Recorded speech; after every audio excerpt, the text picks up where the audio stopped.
Good day, everyone. Well, as expected, markets took a breather after bouncing straight up from their lows. Volatility remains elevated, so the question remains how far this pullback may run. There is a lot of damage done to many leading names, so it may still take some time for the price gash to heal, if it can heal. Bonds, on the other hand, continue their slide, as shown by the 20-year Treasury bond ETF TLT. That's certainly in the throes of a pretty nasty bear market. We're trying to unwind. All these central banks are trying to reduce the amount of QE that's flowing, but they're not doing so by real meaningful amounts, and they're still printing at near record levels. So that's not boding very well. I mean, if the global economy really were on the mend, these banks would have the room to materially reduce the amount of money that they're printing. But Bank of Japan reduced their monthly print by, I think, 70 million US dollar equivalents. That's not even a grain of sand. You got the Bank of England, the ECB. They're still printing. I mean, ECB is still doing 30 billion in bonds every month. So, you know, it's the US that's trying to taper because they ended their QE program back in 2014, and they're trying to taper, but they're not really doing so by, again, anything that's material. And global debt stands at an all-time high. This is a historic high of $233 trillion. So the elephant in the room is how do governments unwind the QE generated debt without undoing the QE generated bull market, which began in 2009. We don't have major countries coming back online like Germany and Japan did after World War II. Naturally, those were seriously huge economies that came back online. So that in a way rescued the economy at that point, which led to a nice decade in the 1950s of economic growth. But we don't have anything of the sort right now. What we have is every single government mired in massive amounts of debt. We also have an interest rate environment still at near all-time lows. So there's really no room to move lower. There's very little gas in the interest rate gas tanks. So if the economy is looking right now to just kind of meander along, I mean, at best, we're looking at possible stagflation, because certainly the Fed has made known in their minutes that the levels of inflation as dictated by the CPI, PPI may be problematic, and so they need to stay ahead of that inflation curve by being more aggressive on rate hikes. So basically, we're kind of seeing the worst of the situation where we're not seeing the growth we need to reduce QE, and at the same time, we're seeing potential inflationary conditions ahead, meaning that it forces the Fed's hand to hike rates, and that certainly could stop the progress of the global economy, which is on the mend. It could stop that in its tracks. I mean, I've looked throughout history in terms of, you know, real bad situations that the world has gone through, and generally speaking, it destroys fiat. Fiat often, or certainly certain countries that are known for being in the lead, where their currency is considered to go to fiat currency, take a huge step back, and they no longer lead, as represented by the fact that their fiat currency no longer is considered a mainstream principal fiat currency of the world. So I think at this juncture, I mean, we certainly seem to be at an important tipping point, and every year that passes, we're getting closer and closer to, I think, some sort of collapse or transformation. And I believe that blockchain technology is likely to be the winning recipient, and potentially will help provide a counterbalance to some sort of collapse of, or changing of the guard, shall we say, of fiat currencies. And so one might even say it could have a material impact in terms of the amount of insurmountable debt that sits with governments at this time. Blockchain is something that I encourage everyone to read about. Doing that for years. Much as the internet eliminated borders for information flow, the blockchain is eliminating borders for innovation. So it's allowing people from all over the world to do things that normally would have been only available to people, say, in Silicon Valley, who had the greatest access to capital. So in other words, capital formation is changing in a way that it will find you anywhere in the world, no matter what country you're in. And so in other words, we have so many more players. Anyone can be involved in this sort of activity now. And consequently, venture capital, for instance, which was a very specific, specialized field, that's something that obviously had a lot to do with the growth of the internet in 1995. That's where the crypto space was in 2014 in terms of dollars. And then in 1996, the amount invested in the internet was equivalent to the amount invested in crypto space in 2015. But now what we're seeing is a revolution of what they call the ICO, which is the equivalent to the IPO. In other words, initial coin offering. And that came into form in 2017 in a huge way. That was a tidal wave, and there's no sign of that slowing. We have over 1,600 of these ICOs now, with most of them having come out since January of 2017. So it's shown that the amount of money that can be raised with this ICO model can scale. And ICOs are currently funding early startups by a factor of 5 times that of conventional venture capital. So the conventional VCs will probably not be around in several years, but then many Wall Street jobs will also no longer be around because they'll be made redundant.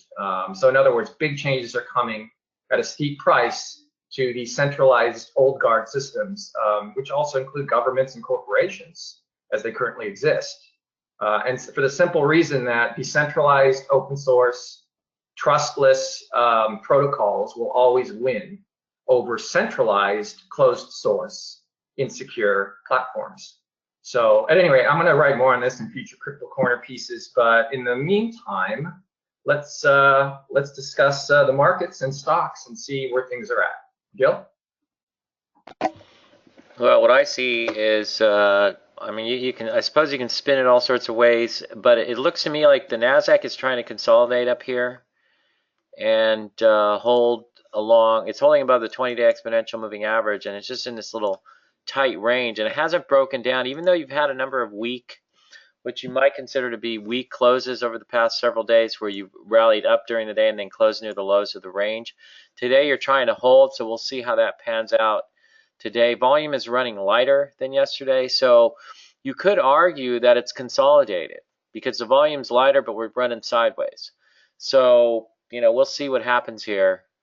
But it's interesting that this market doesn't want to let go, and it's hanging up here even though we've had a couple of weird days like the big reversal on Wednesday that looked pretty bad. Now, what's coming out today, Dr. K? There's some Fed, the Fed's going to babble about something, is that right? Yeah, there's some Fed speakers that are going to be discussing or giving some kind of clue as policy. Yeah, how aggressive they want to be on interest rate hikes. But I mean, they've already said in the minutes they need to be on top of things because of the CPI, the inflation reports basically don't give them much room to be liberal about it. Right. So, I mean, what I would say about all this tightening and this raising interest rates and whatnot, and how they're going to sell off their balance sheet or lower their balance sheet, I think, you know, they don't have to.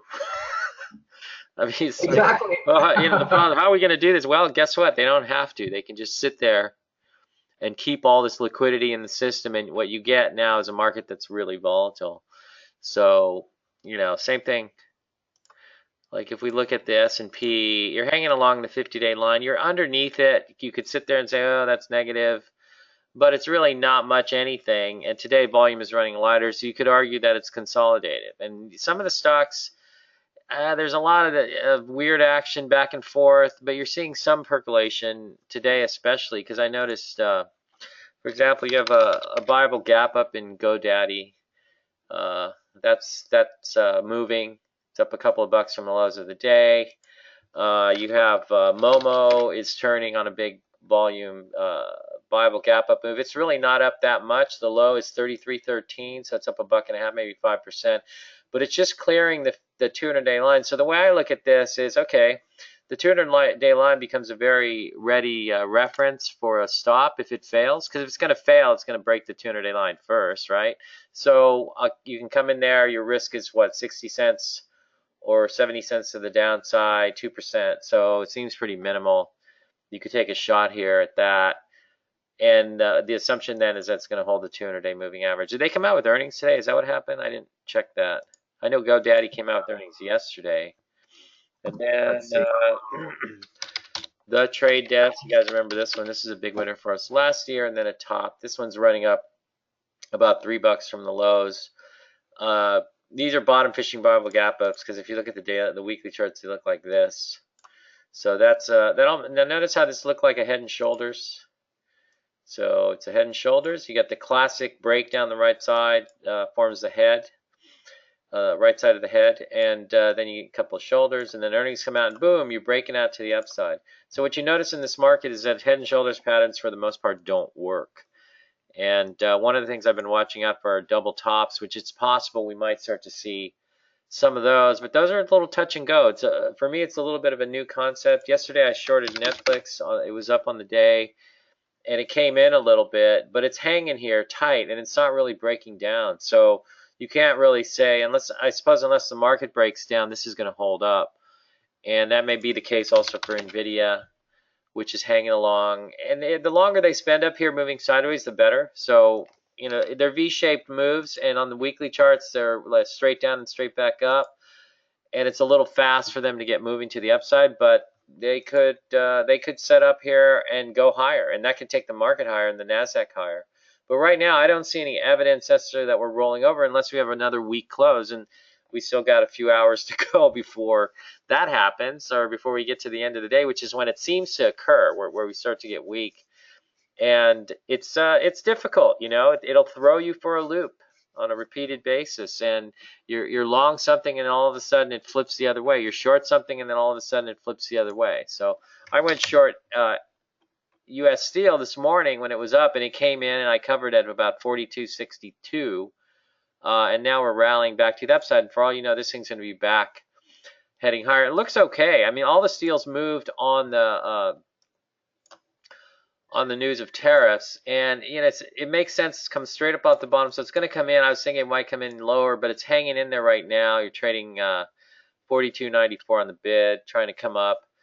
Maybe it turns here. I don't know. Maybe this is where it finds support. Some of the other steels, not necessarily as looking as good, like I know CMC coming in, but notice how the pullback here is sort of running out of gas, and you're holding tight. Steel Dynamics is another one. It's coming in. Watch it coming into the 10-day. Volume is declining here. So you did have a big outside reversal on this puppy.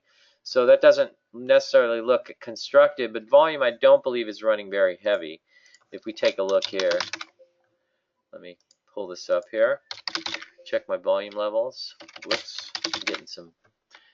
Right now you're running 31.8% below average for the day. So this could turn, and X is turning. You notice as I speak, now we're 43. So it looks like it could go higher. A stock I find interesting here, well, let me quickly just go through some of the other steels so you can take a look. This one, Schnitzer, is coming in. Same thing. They're pulling into support areas where you might, and the volume's drying up, so these may become viable right here. Notice X is now 43.08, so it's turning. So the pullback there on X looks okay, and maybe it's going to hold right here. The other ones I'm looking at are CNX, which is an aluminum play, you know, and this one's kind of meh, breaking down to the 58, so it's not really, maybe as an aluminum play, it's not so hot. But you know, it's turning. The group is hanging in there as they pull back for the most part. I think Tenaris was another one that was a low pocket pivot in here, and so that becomes a little questionable because it's lower in the pattern. But notice how it comes in a couple days and then we gap up higher 2 days in a row.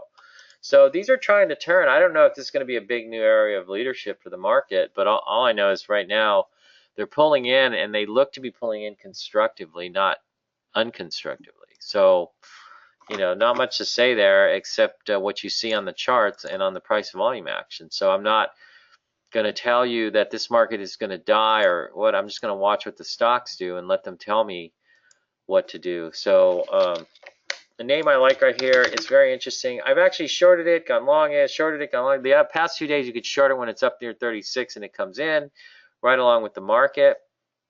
But it's hanging really tight, and it posted a pocket pivot coming up through, let's see. Well, no, it didn't. It didn't close above the 50-day any of these days. Today we're above the 50-day again. And yesterday you actually did have I think that could be considered a pocket pivot, 1, 2, 3, 4, at the 20-day exponential, but it didn't clear the 50-day. Now it's trying to clear. Earnings come out next week, but notice you're getting the V shape, and it's trying to go sideways, and that looks like what the market's trying to do. So that looks interesting, and I don't know if you want to take a position before earnings, because then the issue is you got to get a move before earnings come out, and that's what we got with Roku, which is one I talked about in the Voodoo report on this day as a trade ahead of earnings, and you got a nice move out of the stock, and then you get out of the way. Now it's got a gap down to the lows of this structure. It seems to be holding, but I think it's kind of neither here nor there, so you'd have to wait to see how it sets up. And I hope nobody who subscribes to the Voodoo report was not paying attention to my comment that you want to trade this ahead of earnings, and then unless you have a big enough cushion, which if you bought along here at 43, right now you're 42.34, you're really not down that much from your entry, so you could have sat through earnings, but I don't like to play earnings roulette, so for my money I just get the hell out of the way and take the profit and then let it do what it's going to do, which is break, gap down hard.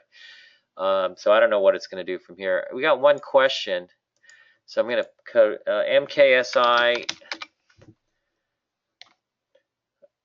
It looks fine. I mean, it's pulling in, and the volume looks like it's declining. So, you know, concerns? Why? I don't know. You're asking these silly questions. Any concerns or negatives? If the stock is holding up, a negative would be if it didn't hold support. You know, I don't try to decide ahead of time if there are negatives. Okay, I look at the chart, and if the chart's saying, yeah, I look good, then yeah, it looks good. So you're sitting right on top of the base here. What's your risk to the downside? The 10 DMA, and the pullback looks good. The volume is minus 37.4%, so that looks fine. Why would you need to be concerned about anything? So I hate that word, just so you know. I don't know who's asking that, but you guys know that people are like, what are you concerned about this? I'm not concerned about anything. You know, is having a 50% weighting in biotech's too heavy? It's like, well, if they're going down, yes. If they're going up, no, it's great. So, you know, there's all this thinking too much, I think, and you start thinking and you end up sitting here thinking that the market is going to roll over, which it has looked like it wants to, but then it doesn't. And what are you going to do? You're going to just stay long or look for longs to play. That's not so easy, but you're looking for stuff that perhaps is not so orthodox. You know, I guess you could go with something, if you really like breakouts or something. Is this a breakout? Let's see. Yeah, it broke out, and it's within 5% of the breakout range. I guess it is, just barely. I don't know, maybe not. But that shop is sitting at the 10-day line. They came out with a 4 million share offering, and 4.9 million, I think it was, and it got absorbed really nicely, and it's sitting right at the 10 days. So that might have some Momo. I noticed that the other one in the group, Wix, is doing well, and I think GoDaddy could be considered similar. So I don't know, if you like those, you can buy them. Right now I'm long Twitter off the lows this morning. So I'm not, if I'm shorting something like X, I'm not necessarily blowing off the long side. I'm picking things left and right as they set up. I don't know if they're shortable, I'll short them. If they're longs, I'll trade them long if they're setting up that way. But Square, I noticed, came right up back to the highs, and now it's just going sideways. So it's doing what the market's doing.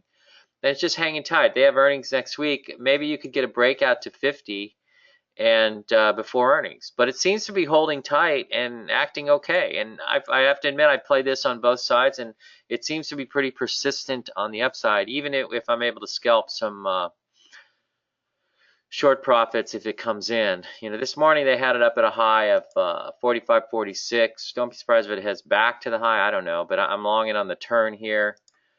You can see the turn. Remember, we used the 620. Let's see, where are you, 620? Here we are. You can see, whoop, come on. You can see they sold it off hard this morning, but then you got the MACD turn right here at about 44.40, and it's trying to turn. You know, it's sort of retested now. It's trying to turn, so you're almost getting a buy signal here, but you know, it's sort of touch and go. So we'll see what happens. But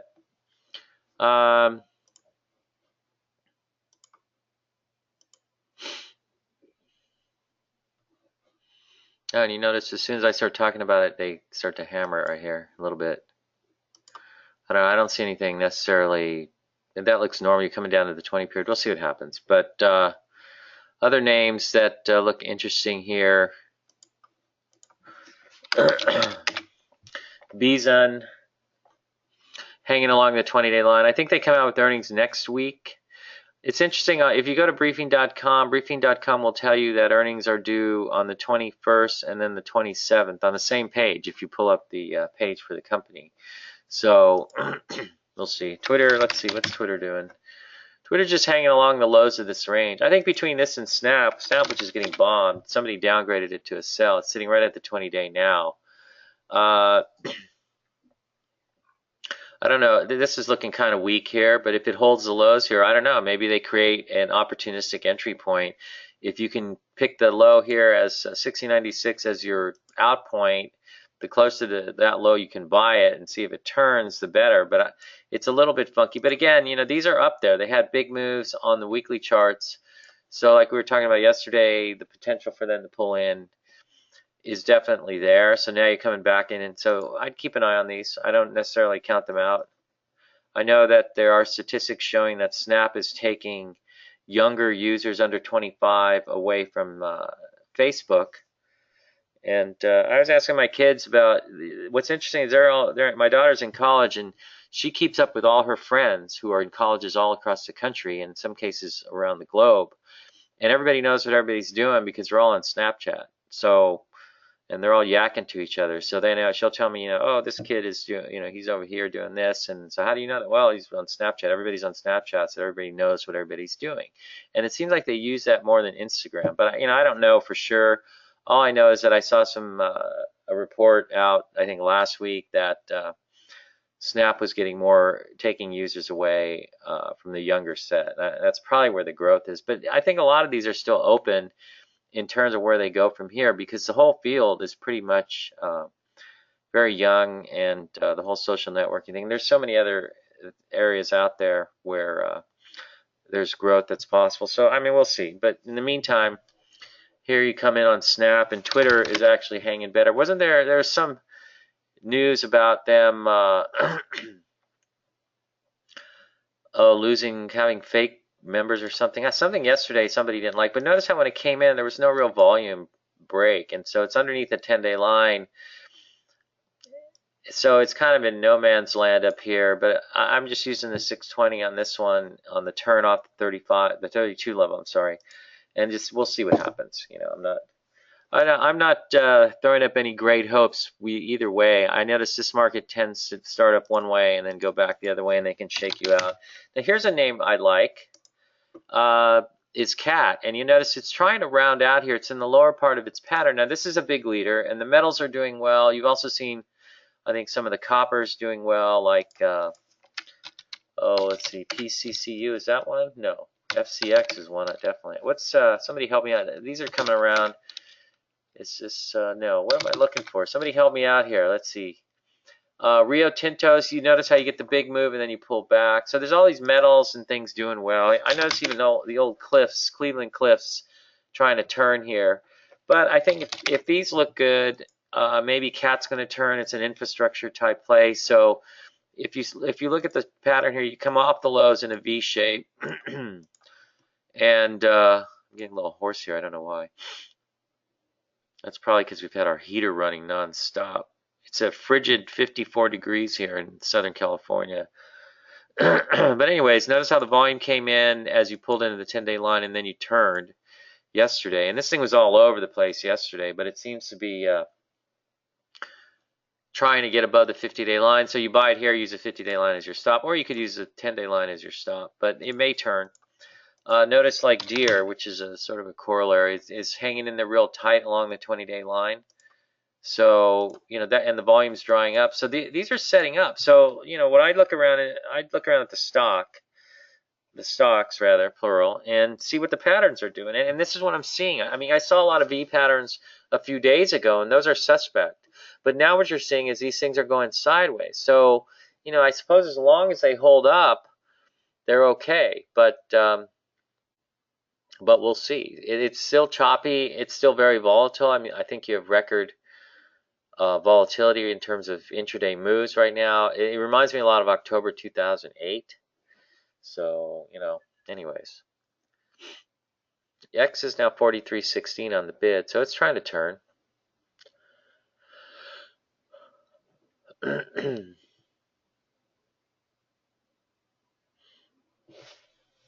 Any other questions? I don't see any questions. You guys are all sleeping again today. Anyways, where was I?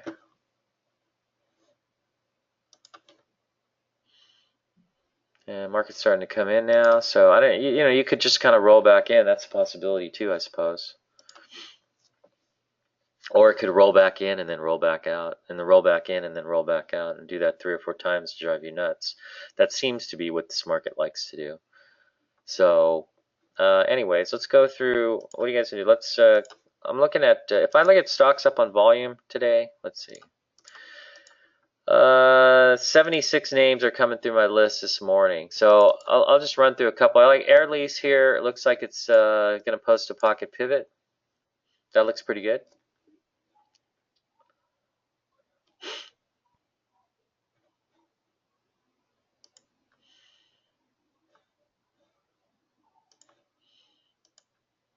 Aptio making new highs. This stock has it's a little squirrely, but it's moved higher and looks like it's pretty good. ASML, notice how this is hanging tight along the 20-day line. That looks pretty good. So that's another one where I'm seeing this sort of tight action. Notice BlackBerry is hanging tight. It's just under the 50-day, but it's hanging tight along the 10-day line. It's actually on track. I don't know if you guys can see this, but it's on track to post a pocket pivot off the 10-day line. So that may be something to look at. So let's see. And I think if the market continues higher, this could turn with the market. So you're 12.30, you're up 38 cents today. That's doing pretty well. So can't fault that. But you can see it's turning. And this is all I'm doing. I'm just going through my screens. Notice this biotelemetry is on track to post a pocket pivot. We'll see if it does.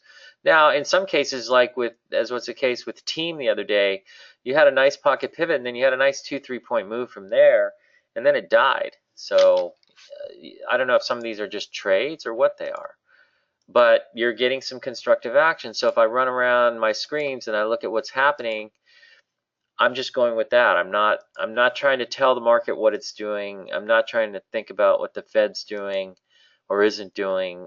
I'm just kind of watching to see what happens, and I'm not forcing anything right here. I'm just letting things work for me, and I'm trying to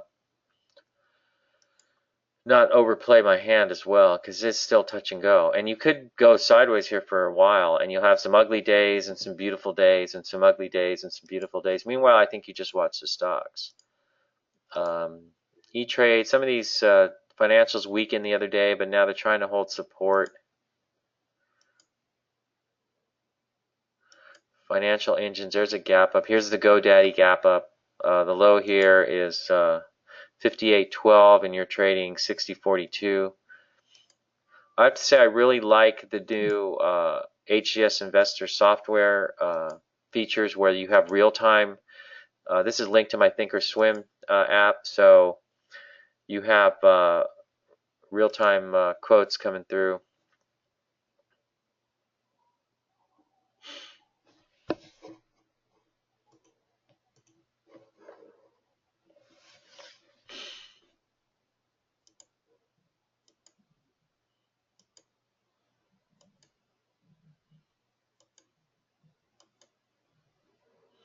Micron is turning, and it looks like it's going to post a pocket pivot signature, but it's extended, so.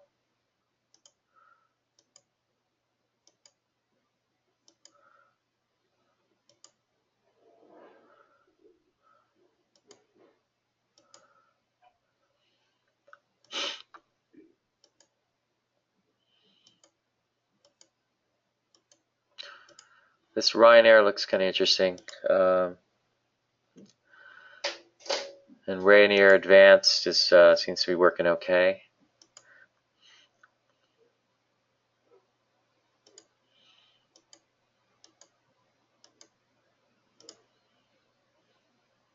Notice Cena is trying to turn out of a V-shaped pattern and getting a situation where it's a V-shape, which is not what you're going to buy, but it's going sideways, and that you might buy.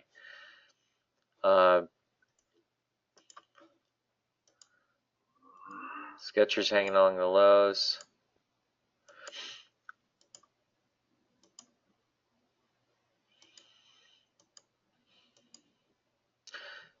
Now Tesla is, they came out yesterday with the news. We were viewing this as a short near the 200-day, but it went right through and it went through the highs. So, it's a couple of percent pass. So you would have been stopped out if you're trying to short it. And I've come in and shorted it this morning, and it's not really coming off. You got a MACD stretch and cross here, so I hit it right there, like 352, I think it was, but it's not going anywhere, so I just covered, got out of the way. It may go higher. Maybe it heads up to the 360 level. But right now you're getting a news push. So I don't know if that sets up a nice short situation. I don't know if it's necessarily a long. I guess when it pulled into the 20-day here and the 50-day, the volume is drying up. So that looked, you could argue that was constructive. And then when you turned off here on the news, then it started to hop, and that looked pretty good. So anyways.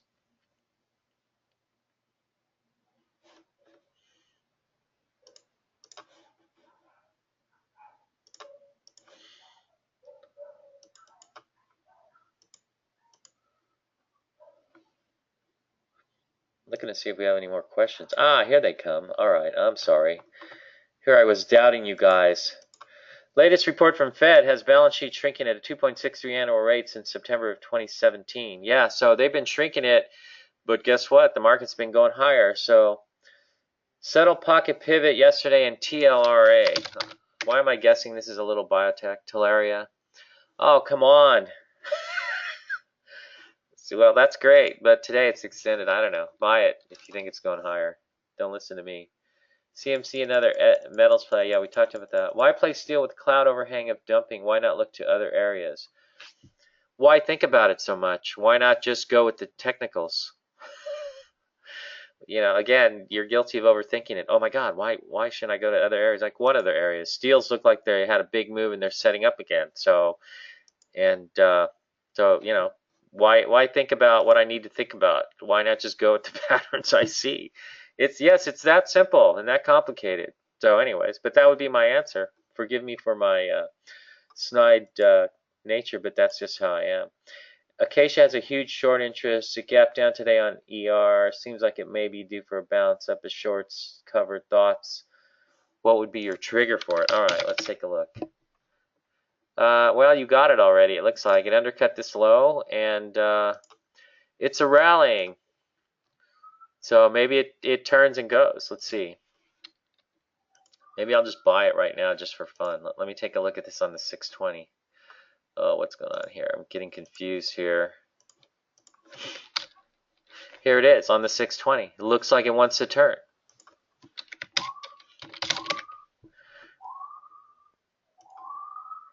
Holy cow.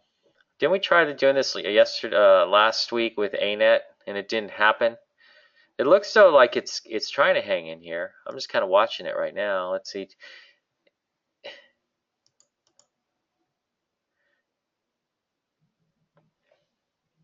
It seems like it's dead on my screen. Is it trading? 254,299. Wait a minute. No, I'm sorry. 2.5 million shares, but it seems to be like just sitting there.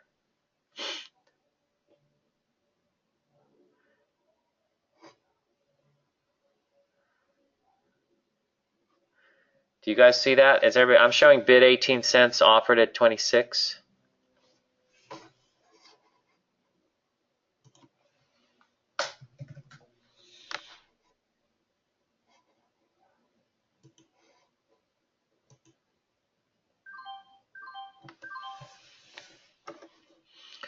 Okay, I just bought a whopping 2,500 shares to see if I can move it, and we took them at looks like 24.9 cents, 35,249.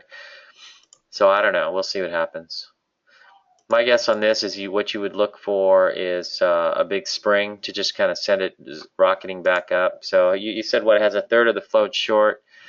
Maybe it's worth a shot, maybe not. We'll find out. Now that I bought it though, and just a little bit, it'll probably rocket 5 points, and I'll be ticked off that I didn't buy a larger position. But anyways, so you had the undercut and rally. So the low here is 34.20. So that's your stop if you wanted to play it that way. So that would be your trigger, undercut and rally, and it's working right now. So, but this thing is not moving. Are you guys seeing the same thing? Yep. Anyways, let's keep going down to get some. Somebody says, missing point for constructive feedback without you demeaning negative comments. I'm not demeaning you. I'm just telling you, why do I need to think about why play metals? If the metals are setting up, then I go for the setups. That's not demeaning. I'm just telling you, you're overthinking it. You're thinking, well, why should I play this when I could play that? Well, you could, but that's not really the driver for the way I play stocks. If I'm seeing X pulling in and it's acting well, or I'm seeing, let's see, what was the other one? STLD? Yeah, if I'm seeing these come into support, it makes sense that they're going to pull back, okay? It's kind of like you had some good moves here and they're going up. So now you're pulling in and I'm looking for the volume to decline and watching for them to come into area of support, and then I might act on them. That's all I'm saying. There goes Acacia now, 35.46. What do you guys all jump in and buy it there, right? Let's buy some more. Here we go, 50,000 shares. Anyways, so I'm not giving you demeaning negative comments, unless you want me to coo at you and tell you like, oh, okay, we won't play steals, we'll play something else. No, I'm going to play whatever I see set up, okay? Sorry, but you're just going to have to live with my the way I act. And some people want me to be nice, some people want me to be who I am, and nobody really knows who I am. But I just tell it like it is, right, everybody? Anyways, is the general market good enough to buy stocks now? Mindlessly, no. But like I said, you're looking for the right setup. So where I see them, I'll go after them.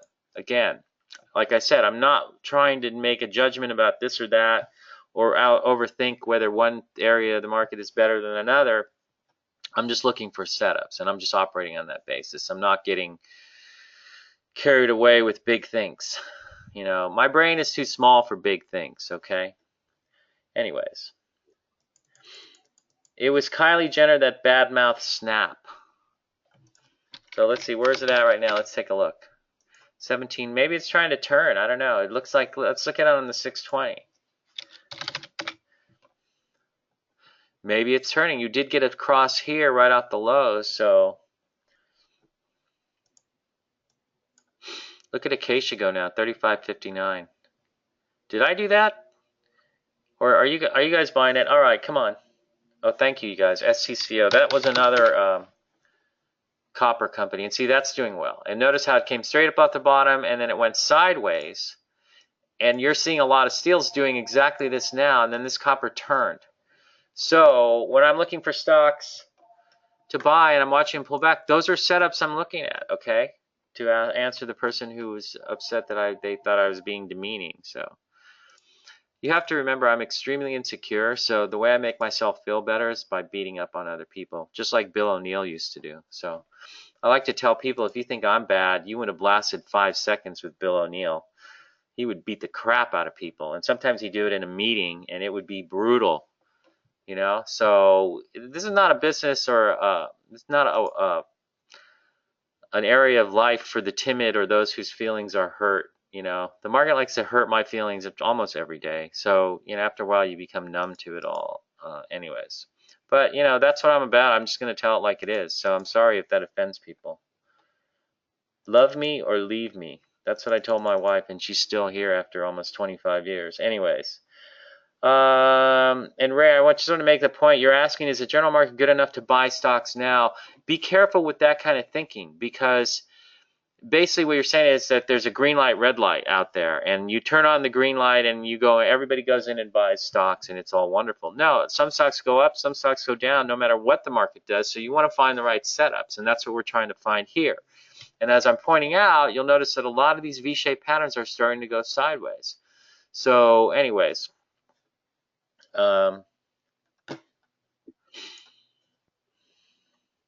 what's the volume rate on Snap?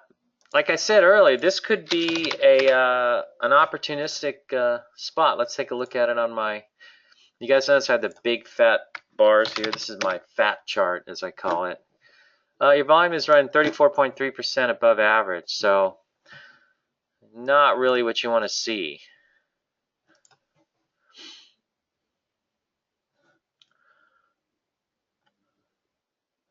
It looks like Acacia spiked on 22,498 shares on that last big blue bar here. So if we look at this, I think there are enough people here on the webinar to trigger that. Yeah, let's see.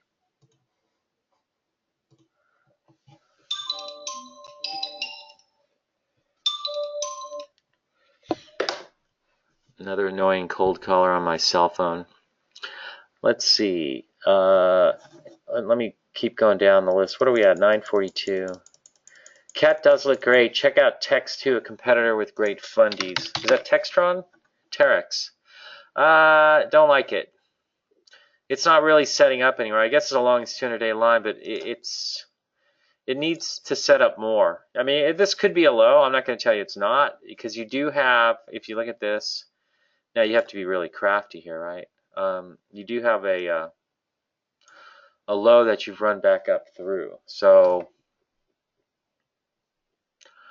you have an undercut and rally, and it's hanging along the 10-day line, so it might work.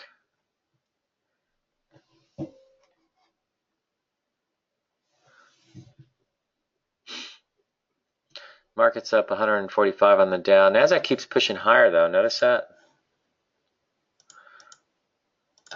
Okay. Is your HDSI still updating? No, it's not. Sorry, Scott, I screwed up. I turned off my Thinkorswim on this machine and turned it on another machine. So, bought MOS a few days ago on volume and long cup and convergence of all moving averages. Let's take a look.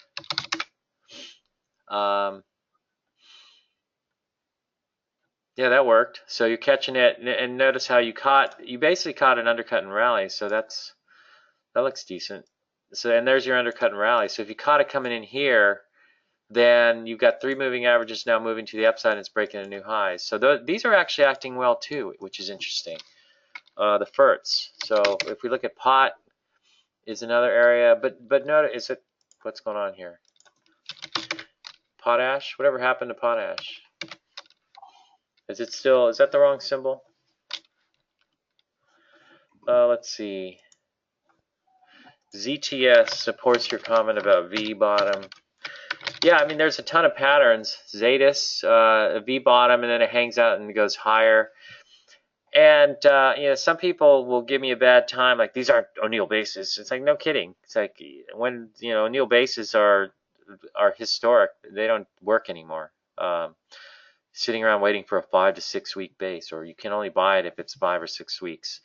In fact, my other cohort partner on Gilmore Report was questioning, would you buy these V-shaped patterns? Yeah, I would buy them. If they set up right, if they're undercut and rally moves, yeah, I'd buy them.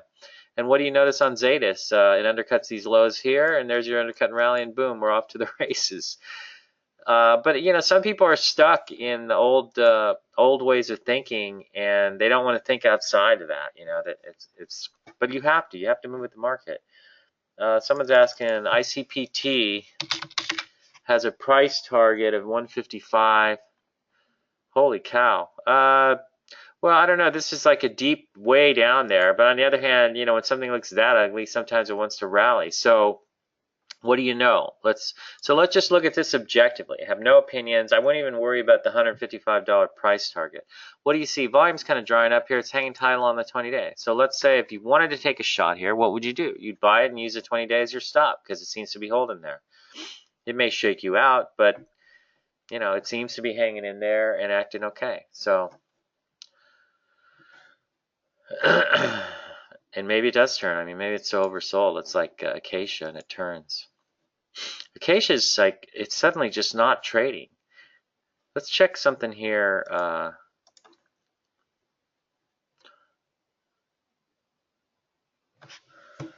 going to check over here.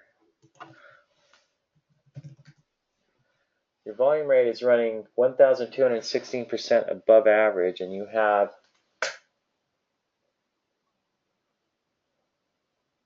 I don't know, HESI is telling me you have like 4.5% of the float short. I don't know if that, is that correct? Or anyways. So anyways, who is that for? John, that's an objective way to look at Intercept or Intercept Pharmaceuticals. You gotta like the name. Let's see. Wyckoff, somebody points out, Wyckoff just says look at supply and demand. Yep, that's all you do. Redu holding the 20 with a string of voodoo days. Yeah, Redu looks great. They're coming out with earnings though any day. And you had this massive shakeout. But I was onto this thing right here, and I believe I talked about it at the webinars back here when it was showing voodoo action right along this little cup with a handle that's, you know, I'd say if this is the handle, it's about midway. I wouldn't count all this stuff up here. I like the way that suddenly shifted to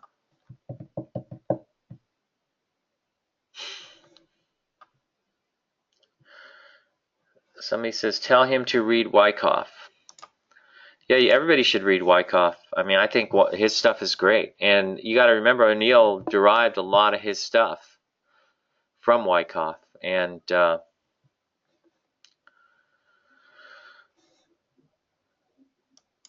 he doesn't know it, though. I mean, at least when we wrote our book, the first book, and we talked about how a lot of O'Neill's stuff is derived from Wyckoff and blah, blah, blah, and Livermore, and he told our editor that he never read Wyckoff, but he would cite a book to me, The Art of Tape Reading by Rollo Tape, which was one of Wyckoff's pseudonyms. So somebody says, be your authentic self. We love you, Gil. Be yourself. Love the Gil Mo. So funny. This may be more for Dr. K, but should some moderate inflation be good for stocks? Dr. K, if you're still there, you can answer that. Albeit it seems there will be winners and losers, but overall I think it would be a positive. I would tend to agree. Go ahead, Dr. K. Yeah, moderate that's the key. How do you, to maintain a moderate level of inflation has historically been a good thing for stocks. The problem is that inflation is tricky, and the Fed can get behind the eight ball or get left behind, and inflation can start to spiral out of control, and then it's too late. On the other hand, if they're tightening too fast, it could quash the economy. So they're walking a very, very thin line here in terms of trying to control a monetary policy to dictate the actions of the economy. And they've made repeated errors over the last, if you look at the since the 1913 when the Federal Reserve was formed, there's been some grievous errors that have been made over and over again. So it doesn't seem like there's much learning from history, and certainly this seems to be potentially the mother of all errors, or shall we say, the mother of all errors. This is I can't think of a worse situation where interest rates are near all-time lows and the debt is as heavy as it is, $233 trillion in global debt, which prompts a lot of people to call this the global sovereign debt crisis, and prompts people like Seikoda to Reichovopoli and Jim Rogers and Bill Gross and on that are all kind of chiming the same message that this will not end well. So it's a matter of time, I think. And in the meantime, just watch your stocks and look for profit opportunities, because with volatility there will be ample enhanced profit opportunities. Yeah, somebody points out that the snap volume is is now 4.2%, so it's drying up. Yeah, you're right. I'm checking on my other machine that is actually linked to. I'm actually showing 8.2%, but it's starting to turn. Notice how you got this little pop here. So yeah, I just bought some. That's all that bringing you just heard. And Acacia's moving, so maybe these things look okay. Maybe they're gonna try to pull the market in, and then we're gonna rock it back up 500 points. So Twitter's moving above 32.64 right now. Square is starting to turn. Momo is hanging in there. BB looks okay. BlackBerry. Tesla's hanging around. It's not going anywhere. Baozun comes out with earnings when? Next 27th, right? So that one's hanging in there okay. Let's see. NTR for POM. When did they go and change the symbol on me? Nutrien. Oh, and they changed their name to Nutrien? Oh, well, that sounds much cooler than Potash.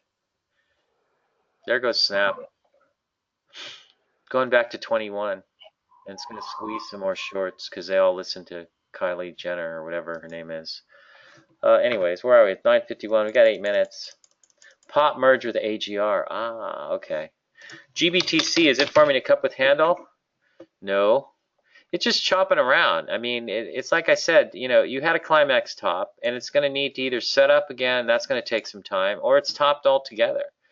So, I would say, all these, Dr. K, you're saying something about ICOs. There's all these ICOs, but it reminds me of all the IPOs in 1999, 2000. It's like it's a speculative fever that has reached a crescendo short term. Where it goes from here, I think, is an open question.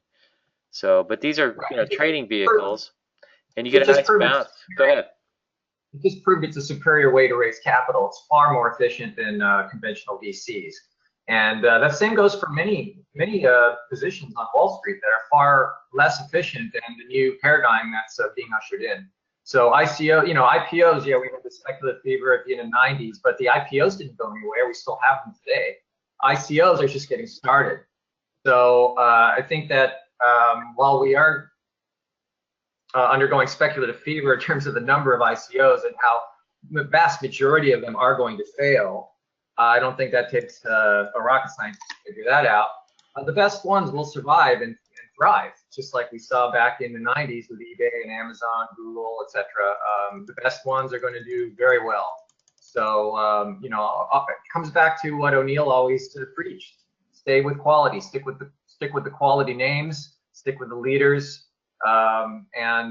Just like with the internets in the 90s, you can do the same analysis to ICOs today to figure out which ones are more likely to survive when I would say 95% or more of these things are going to die on the vine. Yeah, but it's definitely not a cup with handle formation. I mean, if you're looking at this, that's not a cup with handle because you had a prior downtrend. Technically, according to the O'Neill vernacular, you need to see an uptrend. So you could be a big double bottom type thing here, where you have a low here, and then you come down here, you undercut, you bounce right out the 200-day line. I think, I like the fact that this is cheaper now and it's a little more liquid. So it definitely can serve as a trading vehicle for Bitcoin if you want to treat it that way. So also, you look at the actual chart of Bitcoin, and that should be your guide, not so much GBTC. GBTC attempts to mirror the price of Bitcoin, but it tends to exaggerate its moves in both directions. So you can also use that as a telltale sign on how to play GBTC. But really look at Bitcoin first. Look at that chart, and that'll tell you all you need to know in terms of what Bitcoin's doing. I mean, right now, it's doing a very school book classic pullback. Look at the chart. I mean, it didn't have to start pulling back before you knew it was going to have to pull back. So that's what it's doing right now, and that happened to coincide nicely, actually, with GBTC running into its 200-day. So if you could get any shares to short this thing, that would have been a no-brainer short at the 200-day. I tried, I can't get to borrow. That to me seemed like one of the most obvious plays. That's why, even though I tend not to short, that's not really my thing unless I'm buying like an inverse ETF. I did try to do go short on the GBTC, but I think in general, looking into it, it's definitely hard to get to borrow unless someone out there knows a brokerage firm that will allow that.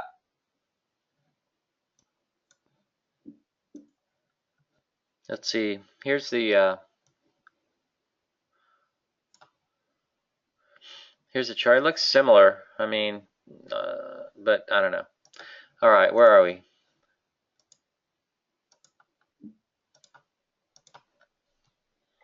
Yeah, basically the chart showing how you have a serious correction in Bitcoin, and so you have a kind of like what the markets are doing. You have a straight up from the bottom on Bitcoin, so you know that move is going to come to an end, and before it pulls back. And so we're pulling back, and the question is how it's going to pull back. Is it going to pull back gently in a constructive way, or is it going? It's also possible that some news could come out and Bitcoin could start heading and retesting its lows.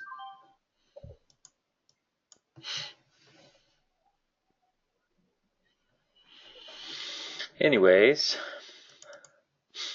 BB rocking here. Yep, suddenly started moving. That's because all you guys are buying it.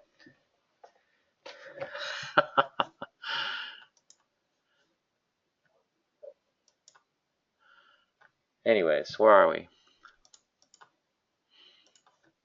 Dow up 30, 136. I still, the way I see this, it's still trying to hang out. The market's just hanging out. It doesn't look like it's breaking down or anything. We'll see how we close. So, but it is. Somebody points out it is more efficient until the SEC figures out what is going on, which may take a while. Yeah, they're the government. They're slow. Anyways.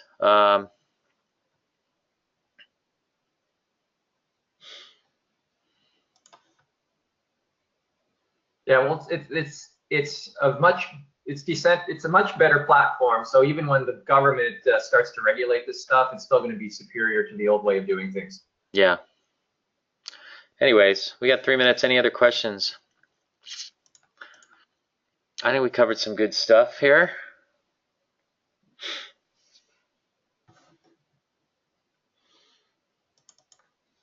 Nope, no more questions. Anyway, so that's where we're at. I think you look at some of these patterns that are maybe setting up. They may not necessarily start launching now. Take an opportunistic view and take some shots here and there. So it looks like Acacia died. I got auto stopped at 35.35. So once it moved up to 35.50, I just set an auto stop. So, and it kissed me out or kicked me out. Maybe it kissed me. I don't know. Anyways, that's all we've got, you guys. Thanks for showing up. So we'll catch you next week, and have a great weekend. So long, everyone.